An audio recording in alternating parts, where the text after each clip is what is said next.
ઉત્સવમાં આપનું સ્વાગત છે। આજે તારીખ 10 જૂન 2024 ને સોમવાર।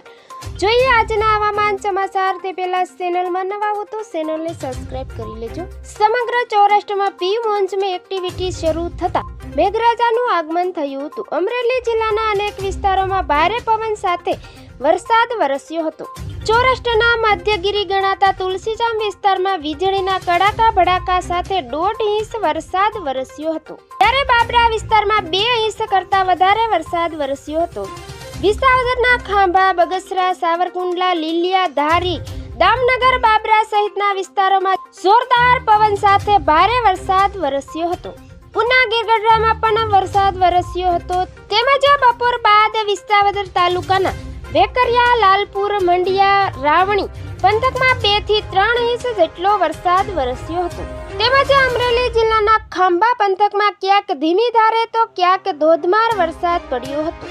તેમજ સૌરાષ્ટ્રના અનેક ગ્રામ્ય વિસ્તારોમાં પણ વરસાદી વાતાવરણ જોવા મળ્યું હતું।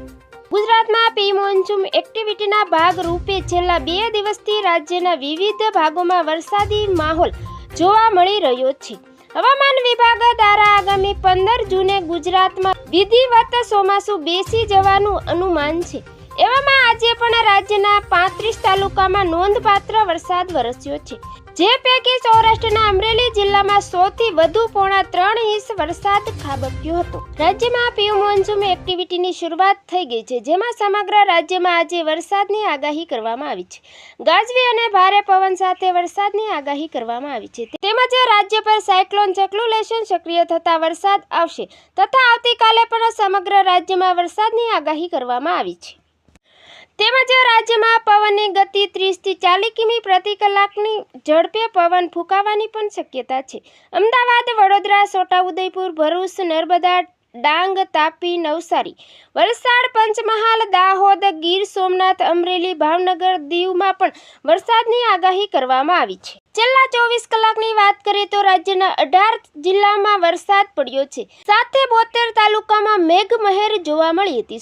સૌથી વધુ વરસાદ તાપીના ડોલવણમાં પડ્યો હતો, અહીં 3.5 ઇંચ વરસાદ નોંધાયો હતો। 4 તાલુકામાં 3 ઇંચ કરતાં વધુ વરસાદ પડ્યો હતો। 14 તાલુકામાં 1 ઇંચ સુધીનો વરસાદ નોંધાયો છે। 45 તાલુકામાં સામાન્ય 1 ઇંચ સુધી વરસાદ નોંધાયો છે। તો મિત્રો, ફરી મળીશું નવી અપડેટમાં। જોતા રહેજો ખેડૂત ઉત્સવ ચેનલ।